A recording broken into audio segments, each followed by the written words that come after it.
Okay, so chapter 4, last time we talked about a few properties of atoms. We talked about atomic number, which is our number of protons. We also talked about mass number, which is our number of protons plus our number of neutrons.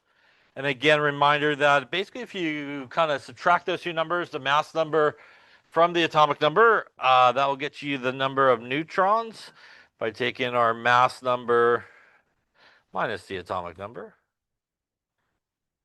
Remember that it is only the atomic number that can be found on the periodic table, which is again our top number there. Remember that the bottom number there on the periodic table, not mass numbers, the atomic mass, which we'll talk about today. So it is different.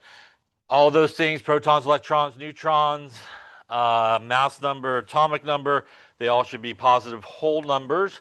We talked about kind of writing an isotope, and remember that an isotope is the same element, but they do have different masses, which means they essentially have different numbers of neutrons. So remember that out of the protons, electrons, and neutrons in an atom, it is the protons which are the most important in terms of what element you're dealing with. As we talked about, if you look at the atomic numbers on the periodic table, none of the atomic numbers repeat, which means every element has its own unique atomic number and its own unique number of protons, is basically what that means. So, because isotopes have different masses, it's actually the neutrons that differ between them. And we could write sort of isotope symbols by taking of the element on the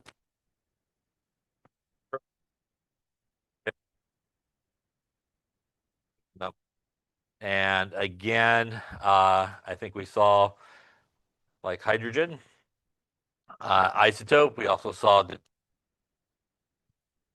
and we saw tritium, which again, they all have different names, but they all have one proton, which means even though they're different names, they're isotopes of hydrogen, and they're ultimately hydrogen because they all have one proton.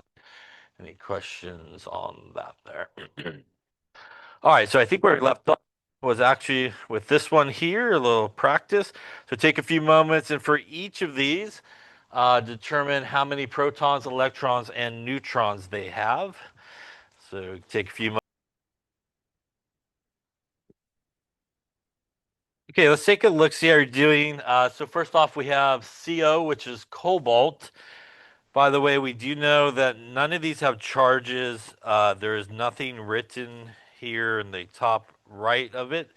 Again, if it had a charge like a +2 or a -2 or something like that, that's where it's written. So we can know that each of these are neutral.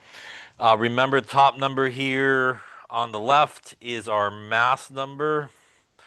And that is again our number of protons and our number of neutrons. Bottom left there again is our atomic number, which is our number of protons. So starting with this one here, cobalt would have 27 protons, which are positively charged. Because this is neutral, remember that it will then has to have pretty much an identical number of electrons, which are the only negative things in the atom, to balance it out. So it will have 27 electrons, which are negative. Basically, 27 positive things plus 27 negative things gives you no charge overall. And again, that is why it is neutral.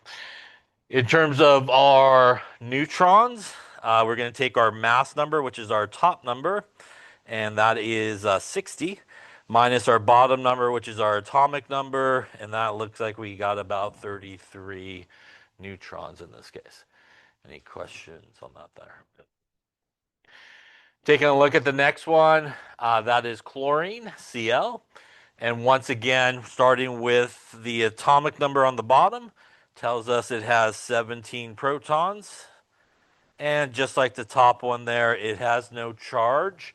So it does have to have an equal number of negatively charged electrons, and that would be 17 electrons. Once again, 17 positives and 17 negatives gives you no charge on this atom here. And for our neutrons, take in our mass number, which is our top number, 37, minus our atomic number, which is the bottom, 17. We'll go with 20 there for neutrons. Any questions on that one? Lastly, U is uranium. Once again, no charge. So starting with our atomic number of 92, that tells me I have 92 protons, also neutral. Going to have a matching number of negatively charged electrons to give us no charge overall.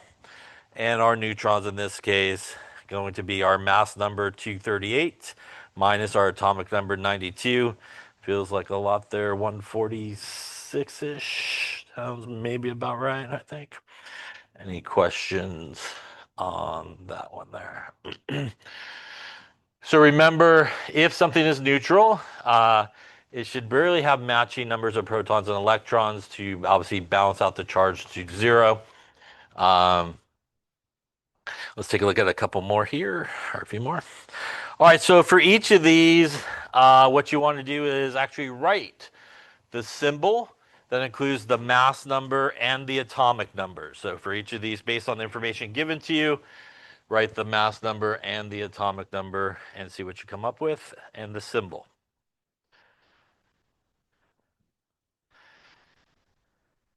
In case you can't see the periodic table, 36 krypton, nitrogen is 7, and who we got left? Iron is Fe, like 25, 26.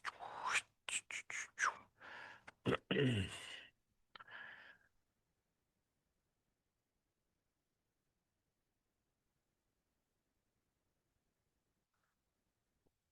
we're looking for the symbol with the mass number and the atomic number. And on the last one, we're also looking for how many protons, electrons, and neutrons it has. Let's take a look. So once again, your periodic table will be super helpful for this. So when we see krypton, we would want to go to periodic table and find krypton on there, and that is 36. Once again, the information we could get directly from the periodic table is our top number there, which is our atomic number. So we could get our atomic number right there from the periodic table. That means krypton, atomic number goes bottom left of the symbol. We want our mass number, which is the number of protons plus the number of neutrons.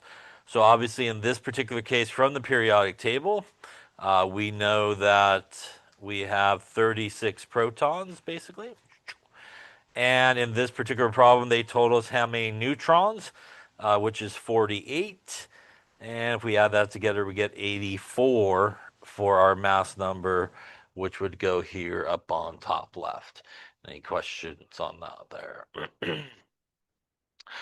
All right, same deal. Nitrogen, you'd head over to periodic table. We find nitrogen once again. We get the atomic number, which is the top number, and that would go bottom left here. That again is our number of protons, our mass number.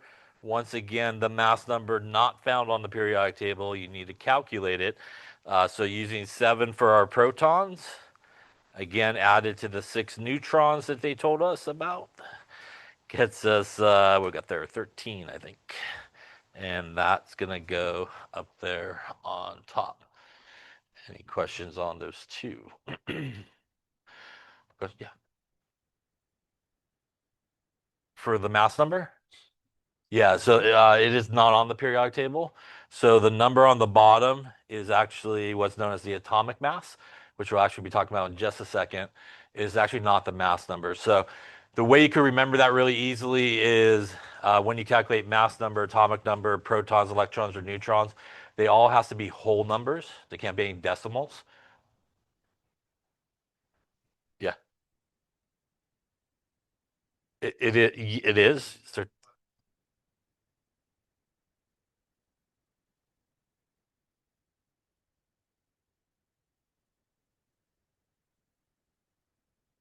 Correct. For the next one you're talking about, right? For the last one?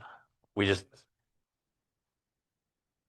for that one is not the mass number. So when you look at the periodic table, this is what you see, right? Something like this, yeah? So this number is the atomic number. This number here is the atomic mass. It is not the mass number. So the mass number has to be calculated from how many protons and neutrons there are. It is not that number that you find on the periodic table.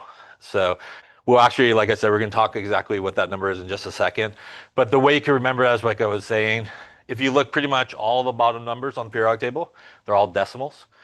And the mass number has to be a whole number. So that's a good way to remember not to use them. And it's a very common sort of mistake, like we talked about last time, is a lot of times people think they just may be rounded as to how they got that number or something like that, and it's not. So that's where a lot of confusion is on that, because the atomic mass, which is what's on the periodic table, is oftentimes very similar to a lot of mass numbers, because it's really based on protons, electrons, and neutrons and how many they have. But it's really not the mass number. So that's the confusion. A lot of people think they just kind of round it, or you just round that number. Other questions? All right, so for the next one, we have the mass number given to us. We would go and find iron up here. And in this case, the mass number is 56. Once again, from the periodic table, we could get 26. And in terms of protons, electrons, and neutrons, the number of protons would equal the atomic number, which is 26. This again is neutral, no charge. So it will have a matching number of electrons. Once again, that's going to give you basically 0 for the overall charge. And our number of neutrons is going to be our mass number, which is 56, minus our atomic number, which is 26. And that looks like 30 in this particular case. Any questions on that there? Now, for example, just to illustrate, if you look at something like copper, for example, and you go to the periodic table, it says 63, 55, and up on top there, 29. And there's isotopes of copper, which are copper 64, copper 67, copper 68. And you can see those are the mass numbers. And although one of them is very similar to what you see on the periodic table, the others are not. And it does vary, and it's based on the number of neutrons and protons, and that's how you should calculate it. And that's what causes a lot of confusion, like I said before, is because there's usually an isotope that has a mass number that's very similar to the number you see on the periodic table, but that's not what that number actually represents, for example. Other questions? So obviously you need to be able to calculate mass number, atomic number, protons, electrons, and neutrons. Why we have it here is just talk about something that you might come across, probably not too much in this class, but we'll just talk about it here. Why don't we'll steal a couple of these guys here. Now, let's say, for example, we'll do these guys. We'll clear these out. Let's say, for example, we did have something that maybe had a charge. And if something has a charge, that is what is known as an ion. So if we have something that has an actual charge on it, that is what is known as an ion. And there's two types of charges. There's our ions. There's ions that are known as cations, and those have positive charges. So anything that has a positive charge is known as a cation. An anion is anything that has a negative charge.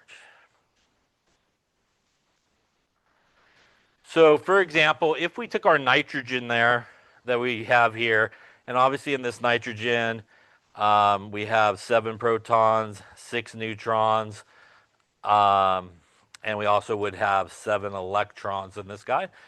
If this nitrogen with the exact same mass number actually did have a charge, like a -3 associated with it, we want to think about what's going to really change here to give it that charge. One thing for sure is the number of neutrons is still going to be the same, 13 minus 7, which is 6 in this case. The number of protons this one has is going to still be 7, right? Can the protons change if it has a charge? If I change the protons from 7, will it still be nitrogen? It will not. So it cannot be protons that change when somebody gains a charge because you would change the element and it's still nitrogen even though it has a charge. Neutrons have no charge, so they cannot affect the actual overall charge of something. So the only thing that actually changes when somebody gains a charge is actually the number of electrons. So in this particular case, how many electrons would I need to end up with a -3 charge? I would need 10 electrons. If you take 10 negative things and add 7 positive things to it, you got about -3 left over. And that is where the charge comes from. Basically, in this case, it has 3 more electrons than protons. So 7 of those electrons cancel out the protons, and now you have 3 extra electrons, right? That gives it the -3 charge. So in this case, this would be an anion. And when you see a negative charge, it means that somebody has gained electrons. So something with a negative charge has gained electrons. And the number that you see there, which is a -3, that is how many electrons it gained. So it gained 3 electrons is basically what the charge means. It gained 3 electrons from the neutral nitrogen that had 7. So it has 3 more electrons than the neutral nitrogen, and that is what's known as an anion. Now, if I look at my iron down here, and we take the exact same one, but give it a +2 charge, 56, 26. Once again, in terms of neutrons, it is still the same calculation we did earlier. 56 minus 26 gives us 30. It is iron still, so it has to have still the 26 protons. So the number of protons in this case will still be 26 in this case. How many electrons would it have to end up with a +2 charge? It would have 24 electrons in this case. 26 positive things, 24 negative things. When you add those together, leaves you a +2 charge left over. And the reason this is, it actually has 2 less electrons than protons. So it now has 2 more protons, which gives it that +2 charge because protons are positively charged. That is a cation, something with a positive charge. And that is made by losing electrons. So when somebody loses electrons, they become more positive. The idea there is very simple. When you lose electrons, you have more protons. So you have more positive things than negative things. You become more positive. Just like the other one, the +2 charge means that it has lost 2 electrons from the neutral guy. And why we become more negative when we gain electrons, again, you end up with more negative electrons than positive protons in that situation, giving you an overall negative charge. New question?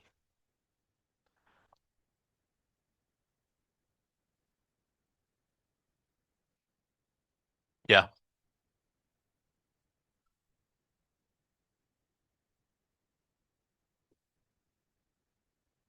You ready could assume that it has lost electrons if that's what you're asking. Yeah. Yeah. If you see something with a positive charge, you know it has lost electrons. How many electrons it lost is whatever the number of the charge is. So if there's a +1, it lost 1 electron, +4, lost 4 electrons, and so forth. Same thing with the negative. You see something with a negative charge, you know that that thing gained electrons, and whatever the charge is, -3, gained 3 electrons in that. Typically speaking, metals, which are to the left here on the periodic table, are the ones that lose electrons.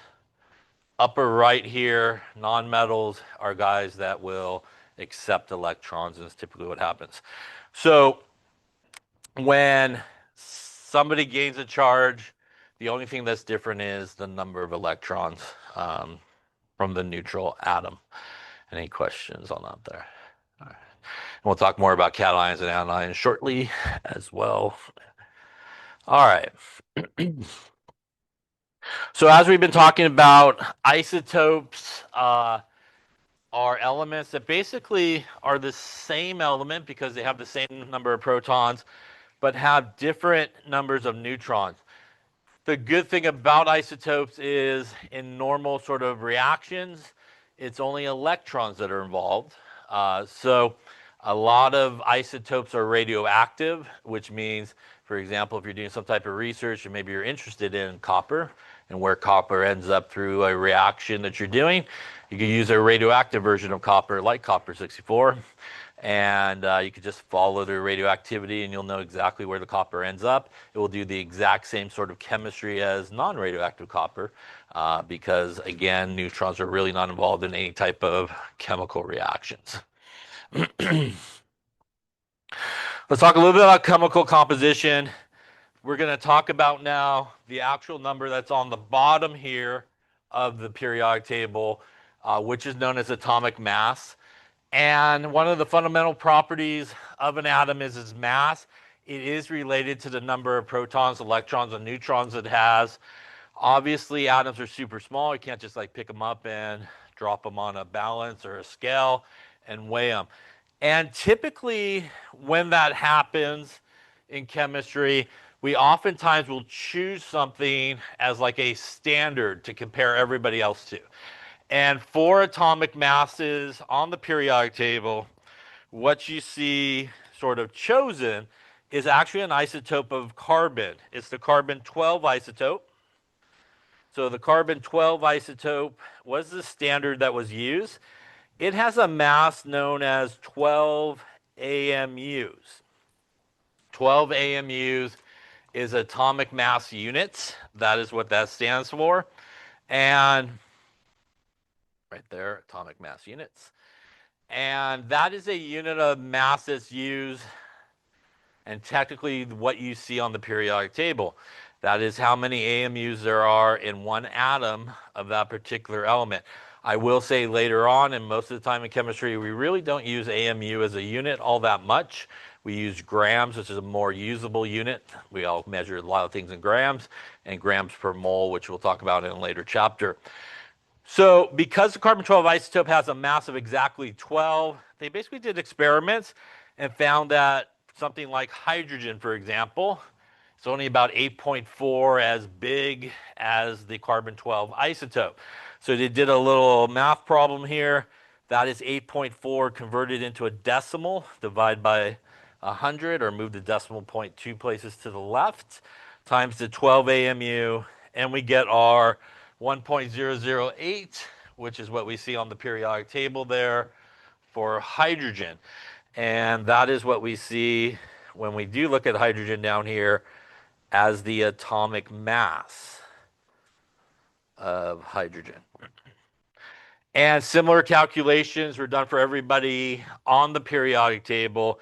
And one of the ways you could use that is, for example, there are 1.008 AMU in an atom of hydrogen. So one atom of hydrogen would have a mass of 1.008 AMU.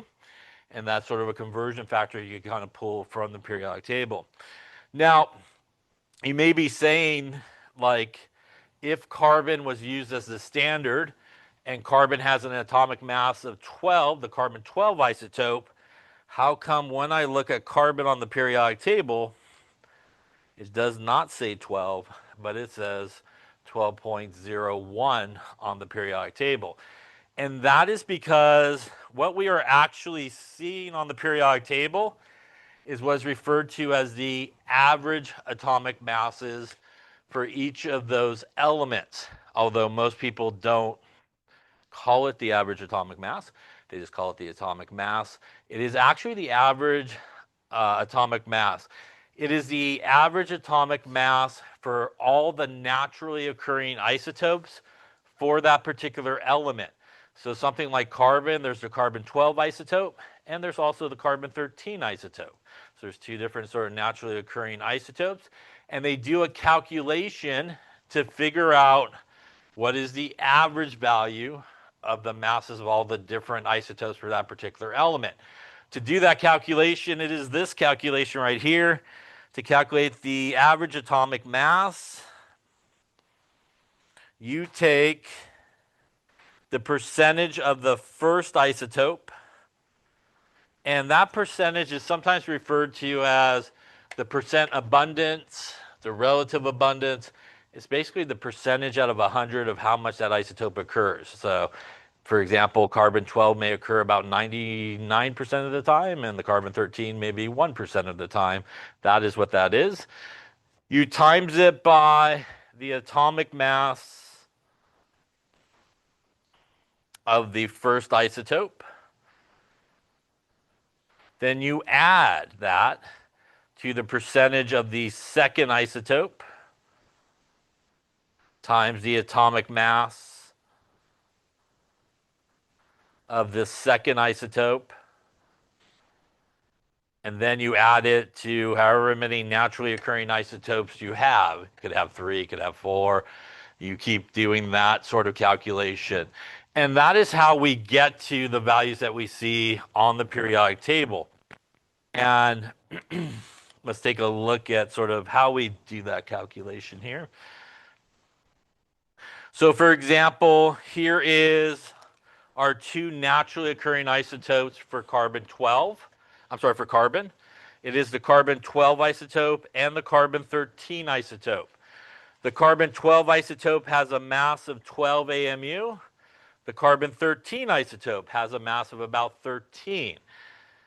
This is the percentage at which carbon-12 occurs, about 99% of the time. But 1% of the time, you get a carbon-13 isotope that basically occurs. So if you do that calculation we just talked about, you could take the first isotope, and you do need to convert this percentage into a decimal. So there's 2 ways you could do that. You could take the 98.97% and divide it by 100%, and that will move the decimal point for you if you're not sure. And then you times it by 12 AMU. Then you add it to our second isotope. The other way you could get it into a decimal is just move the decimal point 2 places to the left, 0.0111. That is basically what you get if you took 1.11 divided by 100. It'll basically do that number for you. You're going to multiply it by the atomic mass of our second isotope, and you should end up with about 1201 AMU. We'll trust their calculation, hopefully. And that is the number that you see when you look at carbon on the periodic table. That is the average atomic mass for carbon. Also, again, why it is really not the mass number, as this is based off of the atomic masses of the isotopes and not really how many protons, electrons, and neutrons, or protons and neutrons that it has, that particular isotope. Any questions on that calculation? It is important to remember that these are really average atomic masses, which means if you were able to, by some chance, pick out all the carbon atoms and isotopes, you would never find one that weighed 12.01. You would find one that weighed either the carbon-12 mass of 12, or you would find one that's a carbon-13 of 13. Again, this is just an average value of all those naturally occurring isotopes. Any questions on that there? Okay. So why don't you try this one? Bromine has 2 stable isotopes. Bromine 79 occurs about 50.70% of the time, and bromine 81 that occurs about 49.32% of the time. If the atomic masses of each of those isotopes, that would be bromine 79, and that would be bromine 81's atomic mass. What is the average atomic mass of bromine? So give that calculation a go. See what you come up with. Okay, so once again here we have 2 different isotopes. So we have bromine 79. Again, a reminder, when it's written like that, That is the mass number. Not that it's really that important in this particular calculation, but that is another way that isotopes are written, and that is the mass number. It has a percentage of occurrence of about 50.7%, and it has a mass of 78.92 AMU. The other isotope of bromine there is 81 and occurs about 49% of the time there with a mass of about 8092 AMU. You should always make sure, by the way, and in most cases for our class, it'll probably be fine. But you should want to make sure that the isotopes percentages add up to what number? About 100, right? So if they don't add up to 100, you're probably missing an isotope somewhere, right? And somewhere in that problem, probably give you some information about how to figure it out. But they should, all the naturally occurring isotopes should add up to 100%. So we're going to calculate by doing our little calculation there. So we're going to take our first isotope. And again, we do need to convert that into a decimal. So you can just move the decimal point 2 places to the left, and that will turn it into a decimal and times it by the atomic mass of that first isotope. Again, if you don't want to move the decimal, you could just simply take the percentage and divide it by 100%. And that will move the decimal for you. So whichever way you like to do it, you can. Times it by our second isotope's atomic mass. And I believe we end up with here 7992 AMU in this particular case. Yeah. Looks like D perhaps. Question on that calculation. Remember as well, it is actually adding here. People always want to multiply here, so it is adding in between and not multiplying. By the way, if you have 3 isotopes, you just continue on with that same type of calculation, just add the next isotope's numbers in. That's what we see similar to on the periodic table for bromine, 7990. A little rounding here is probably the slight difference that we see in that number. Any questions on atomic masses and how you calculate them? Okay. All right, the next thing we're going to talk about is the periodic table. That's the periodic table. That's the periodic table. Good talk. All right. Let's talk about some important parts of the periodic table. The first part that's important is elements that are in a column of the periodic table are known as a group or a family. People usually don't use family all that much, but we do use group. And groups are going up and down on the periodic table. And we have some different numberings that you will see. So if you look at this particular periodic table here, there are A numbering that goes. There's also B numbering that goes as well.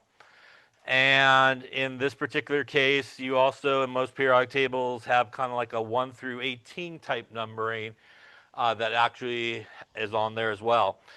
So what we use here in most chemistry classes is really the A numbering. And that is group number 1 right here. Group number 1, by the way, starts with lithium. Although hydrogen is there, it is not really a member of group number 1. And we'll talk about why that is in just a second. But group number 1 does start with lithium. Right next door is group number 2. Skipping the middle section here, group number 3 is here. Group number 4 is there. Group number 5 is there. Group number 6, group number 7, and group number 8. So that is the numbering on the periodic table that we use. Basically our 1 through 8. 1, 2, skip the middle, and 3, 4, 5, 6, 7, 8.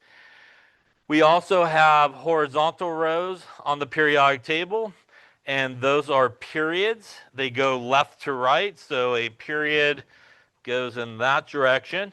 If you look on most periodic tables, they will have some numbering. There are 7 periods on a periodic table. Period 1, period 2, and so forth as we go across there.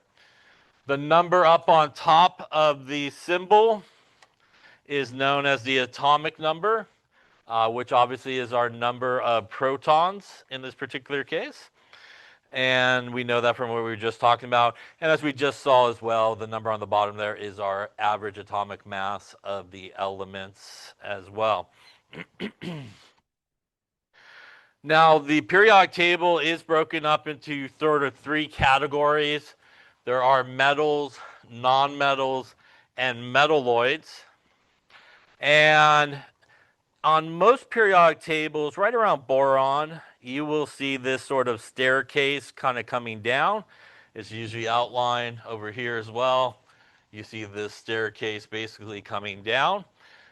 And to the left of the staircase, those are where you find metals. Also, the bottom two rows are also metals on the periodic table. Upper right of the staircase there, you will find nonmetals. And right on the staircase, these guys here, these are metalloids, or semi-metals. Metals are a good conductor of heat and electricity. They can also be hammered into thin sheets. They have a shiny appearance. For the most part, most metals are solid at room temperature, except for mercury, which is a liquid, right about there, number 80. On a lot of periodic tables, you'll see mercury in a different color, usually blue, to indicate that it is a liquid.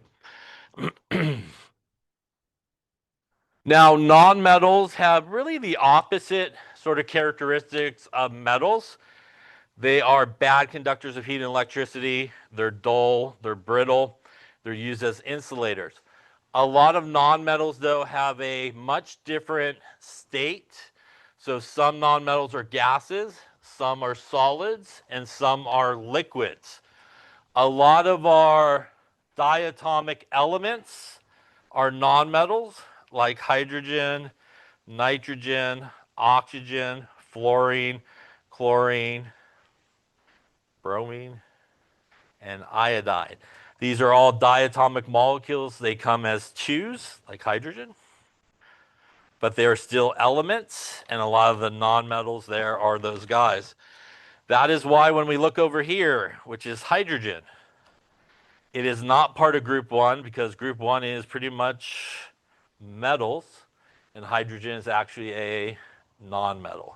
So even though hydrogen is hanging out over here with all the metals, it is actually a nonmetal. The reason it's hanging out there in group one is a lot of hydrogen's properties are very similar to what we see with our group one metals, and it behaves very similar, but it is still a nonmetal.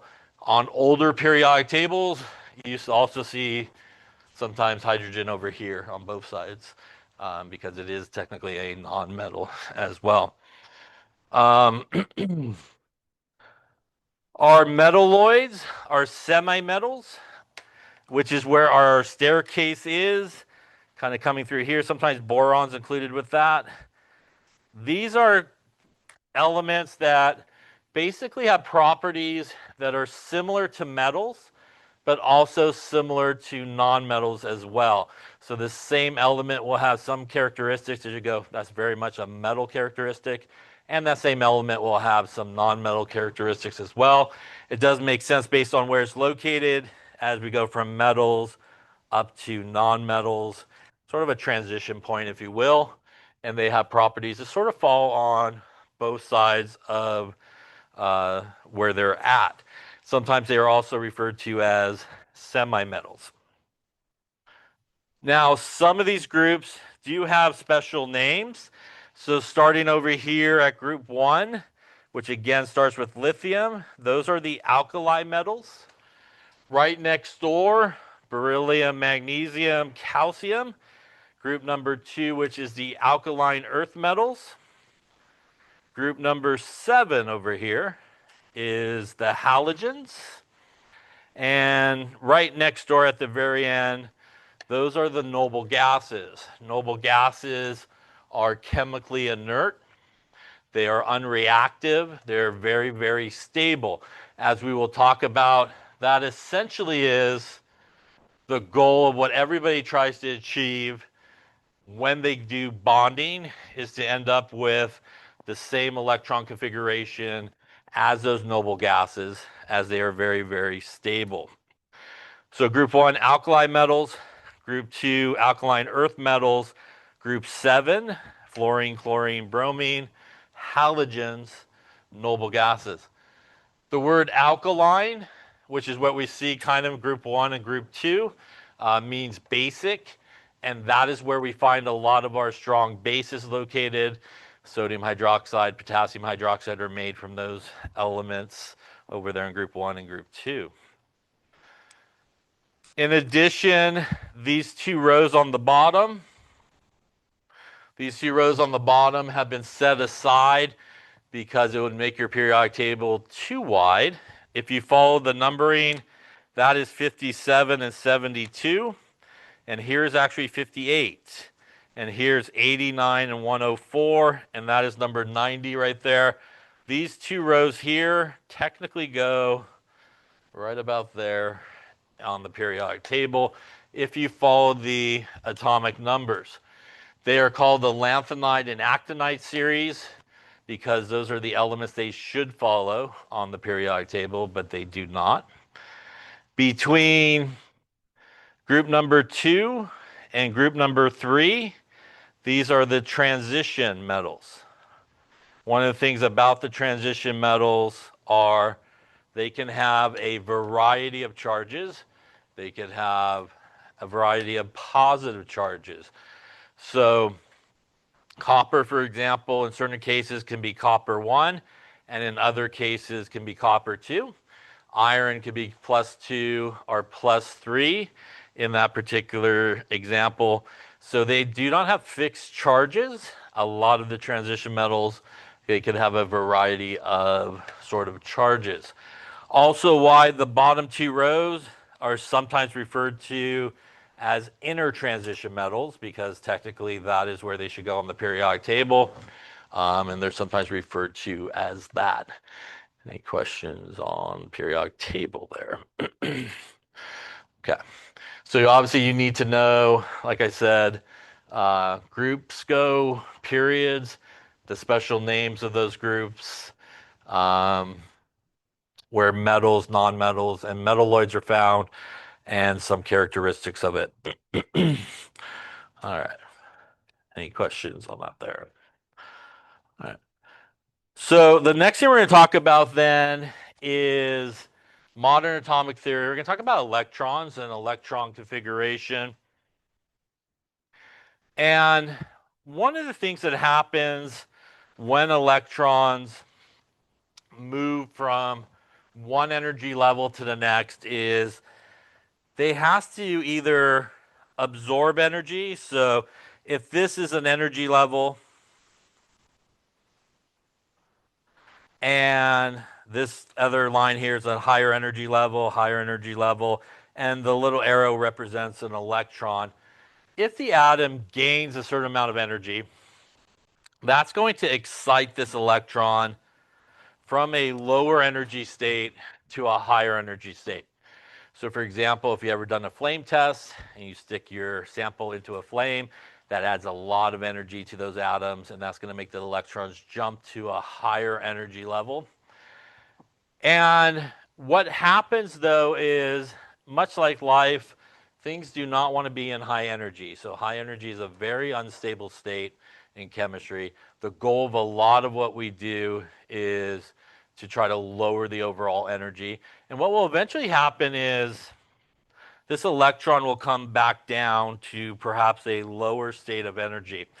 The law of conservation of energy tells us that energy cannot be created nor destroyed. So as it's lowering that energy and coming down, the atom will give off that energy. And the atom will give off that energy in the form of a wave.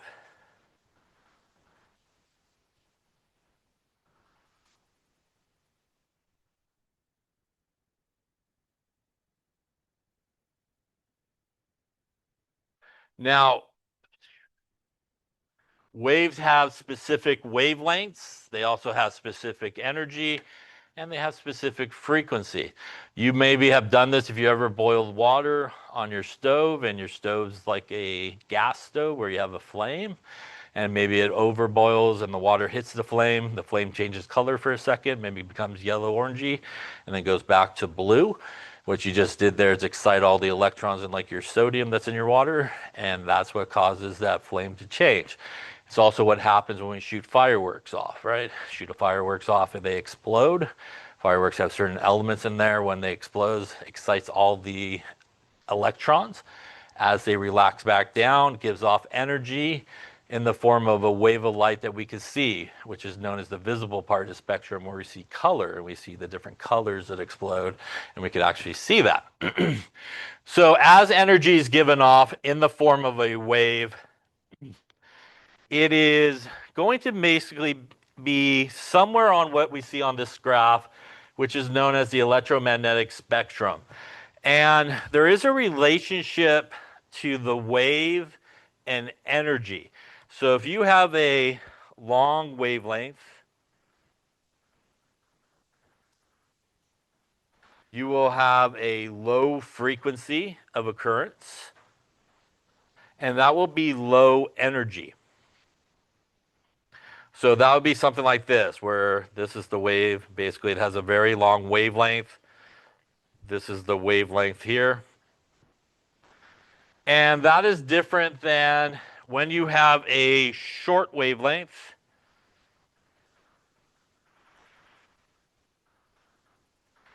You have typically what's known as a high frequency, and that has high energy associated with it.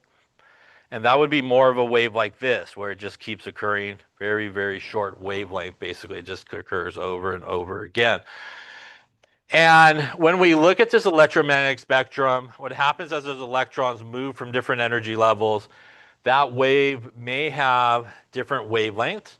And on this side here, this is a long wavelength side, which means low energy. And over here, that's a very short wavelength,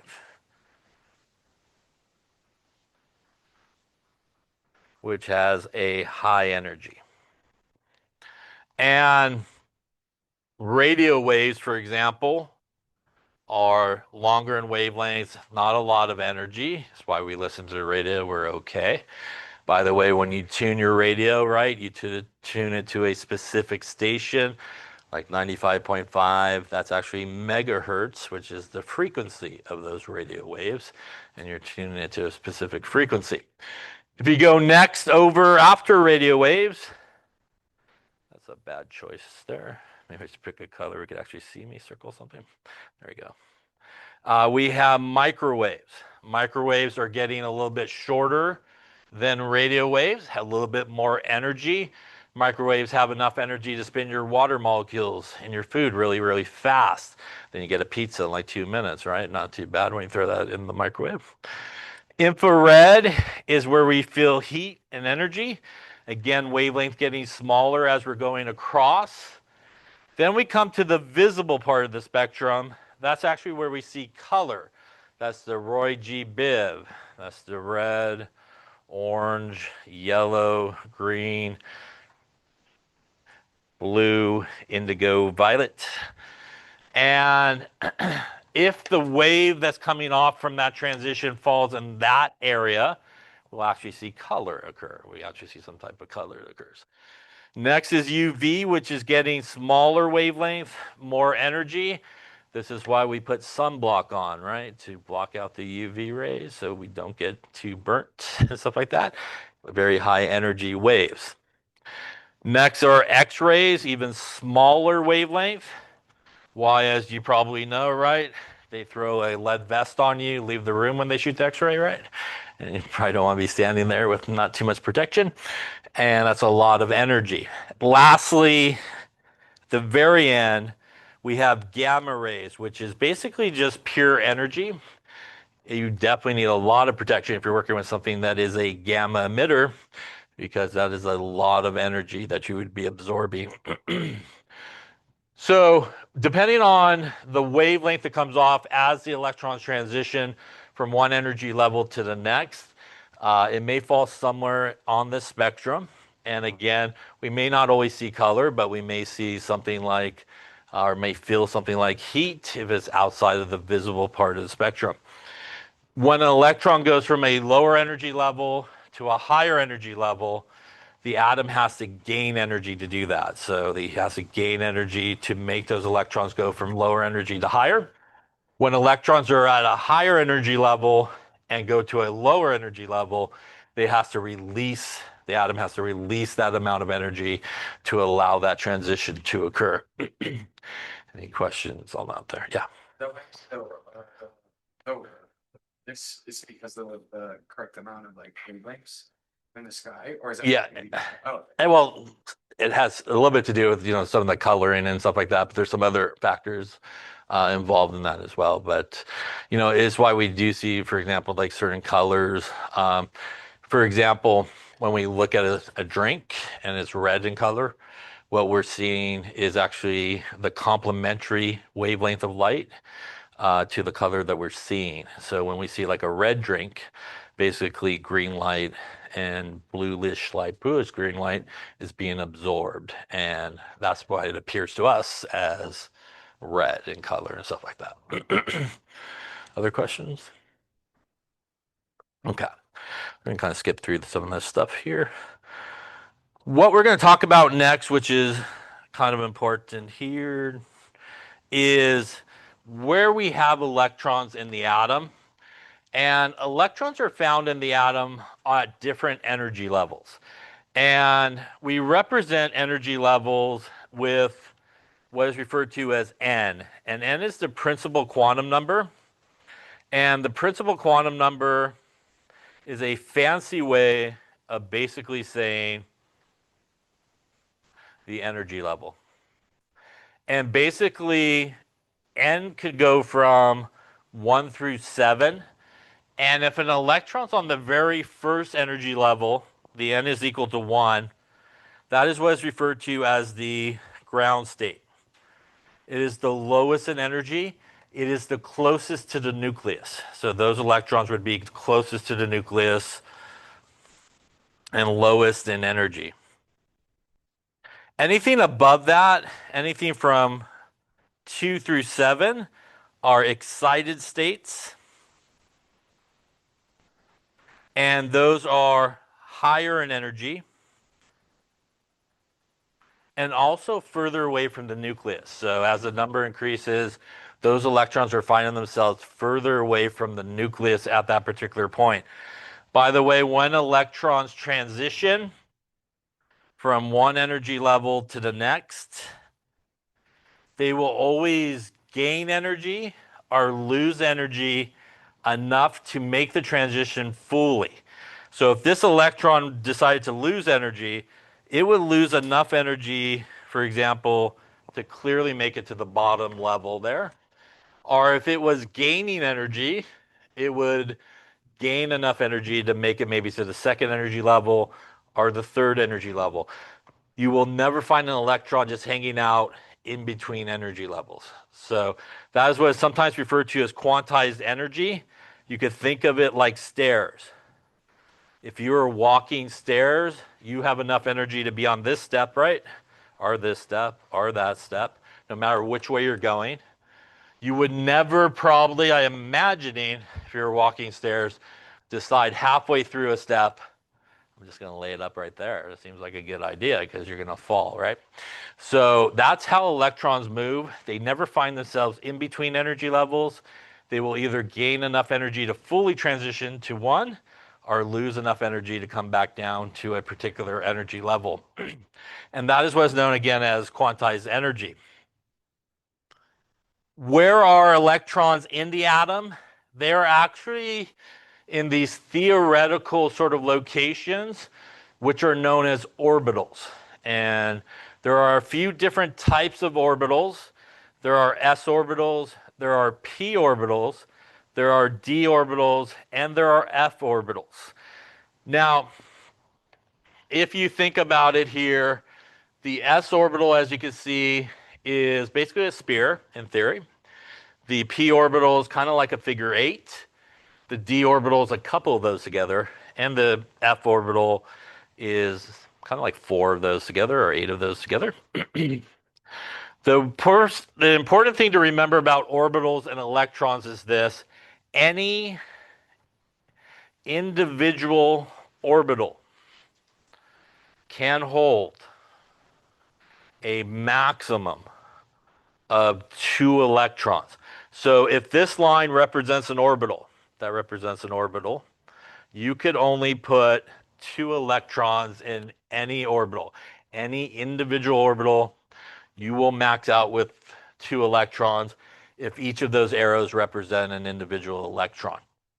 So let's talk about where these orbitals show up. On the very lowest level, on the n equals 1 level, that is where s orbitals first appear. So if you have n is equal to 1, the only orbital you will find is what is known as a 1s orbital. The 1 represents that it's on the first energy level. The s represents it's an s orbital. There is only, no matter what energy level you're on, there is only one type of s orbital. There's just one type, no more multiple types. There's only one type of s orbital. So if there's only one type of s orbital, like this, you can put how many total electrons maximum if you filled it? 2. It maxes out with 2 electrons. Yeah, and that's all you can do. Now, there is an s orbital on every energy level, 1 through 7. You will find an s orbital. If you go to the second energy level, you will find not a 1s orbital, but you'll find a 2s orbital because it's on the second energy level. So that's what the number represents. The number in front is the energy level, and the letter is the orbital where the electron's hanging out. But once you get to the second energy level, that is where we see p orbitals actually start to begin. And unlike s orbitals, there's actually 3 types of p orbitals. On every energy level, there is a p orbital. There is what is known as a px orbital, a py orbital, and a pz orbital. The x, y, and z is like in math, the Cartesian plane, yes, coordinates, x, y, and z axis. There's one hanging out in three-dimensional space on the x, the y, and the z. Which means if we come down here to our second energy level, that is where we first start to see the 2 p orbitals appear. Since there are 3 individual p orbitals, if I filled all of those orbitals up, how many electrons could I put in there? 3 times 2 is 6. I could put 2 in this orbital. I could put 2 in this orbital and 2 in that orbital for a grand total of 6 electrons max. By the way, when you have multiple orbitals that are the same on the same energy level, like if you took all these guys together, this is what is sometimes referred to as a subshell or a sub-level, depending on your book or manual. Now, when I go to the third energy level, and again, energy is increasing as we go this way. We're moving further away from the nucleus as we continue upwards. There is still a s orbital on the third energy level. That is a 3s orbital. There is still p orbitals on that level. Those are now not 2 p orbitals, but those are 3 p orbitals because they're on the third energy level.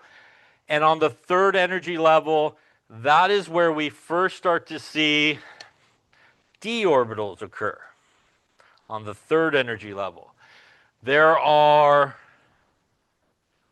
5 types of d orbitals. Basically 1, 2, 3, 4, 5. Don't worry about the naming of them. They get kind of crazy names like x squared, y squared, and all kinds of weird things. But there are actually 5 different types. If I filled up all 5 of those d orbitals on a particular energy level. How many electrons am I throwing in there? 5 times 2 is 10 electrons. I could put 2 in this orbital. They actually don't go in this way, but we'll just draw it this way. I could put 2 in that one, 2 in this one, and 2 in that one. That is 10 electrons max. All these guys together are what are known as the d subshell or d sublevel. So here we will have 1, 2, 3, 4, 5. That is my 3d orbitals. Now, as you might imagine, when we get to the fourth energy level, that is where we see the f orbitals first appear. There are actually 7 different types of f orbitals. So we'll just go 1, 2, 3, 4, 5, 6, 7. If I filled up all 7 of those orbitals with electrons, I'm going to max out at how many electrons? 7 times 2 is 14 electrons. Now, when we get to the fourth energy level, I'm not sure where I'm going to put it, but we'll go here maybe. But we'll go kind of here. N is equal to 4. We have still a 4s orbital. We still have a 4p subshell. We have a 4d subshell. And now we will have 1, 2, 3, 4, 5, 6, 7, barely a minute, a 4f subshell as we go through there. Electrons fill the atom, lowest energy to highest energy. So once the lower energy orbital is filled, then it will go to the next lowest, and then to the next lowest, and to the next lowest. Now, it continues on, n is equal to 5, n equals 6, n equals 7. They keep repeating sort of these orbitals. Do these really sort of exist? No, they're just mathematical, theoretical predictions of where you find electrons. You could think of the orbitals as like, for example, you could think of the energy level as like a hotel where there's different floors, right? So maybe go to the first floor, maybe go to the second floor, maybe go to the third floor. You could think of when you get off the elevator at a hotel, right? There's multiple rooms you could go to, right? So you could think of those as the type of orbital, you know, you could go to the S room there, the P room, and within that room, maybe they're kind of like a little suite. In the P room, you got 3 different rooms, right? You could put somebody in. If you go to the D orbital suite there, you got 5 different rooms in that suite, right? If you go to the F orbital suite, you got 7 different rooms. You could put an electron in the atom. Do you have to fill them all up? The answer is no. You fill them up with as many electrons as you actually need. Any questions on that there? All right. It does not. So the s orbital is basically only made up of one orbital, and we don't use subshell to represent sort of an individual orbital. We only use subshell or sublevel if there's multiple orbitals. Yeah. So for example here, if we take a look at this, just to clarify a few terms that are sometimes used here to finish up on, n equals 1, n equals 2, n equals 3, n equals 4. Now, sometimes people will ask, what is the maximum number of electrons in a n equals 2 level or shell? And when we talk about a level or shell, we are talking about every single orbital that's on that energy level. So if I filled up all those orbitals, each could hold 2. What would be the maximum number of electrons I could put on that energy level, orbital, or shell? 8, right? We could go 2 here, 4, 6, and 8, right? If we filled it all up. If I wanted to fill up the 3p subshell, how many electrons could I put in that? When we go to the 3p subshell, we're talking about just these guys, which means I could put 2, 4, and 6 in there, right? How many electrons in a 4D orbital? That is the trick question. In any individual orbital, you can put how many? Two only, right? 4D orbital could be this one, could be this one, could be this one, could be this one, or that one. Each of them could only hold two. If I reworded this and asked 4D subshell, how many? 10. Now we're talking about everybody, yeah? So that is 10 electrons, and that is sometimes trickish question that lab manuals like to ask as you do that. Any questions on that? All right.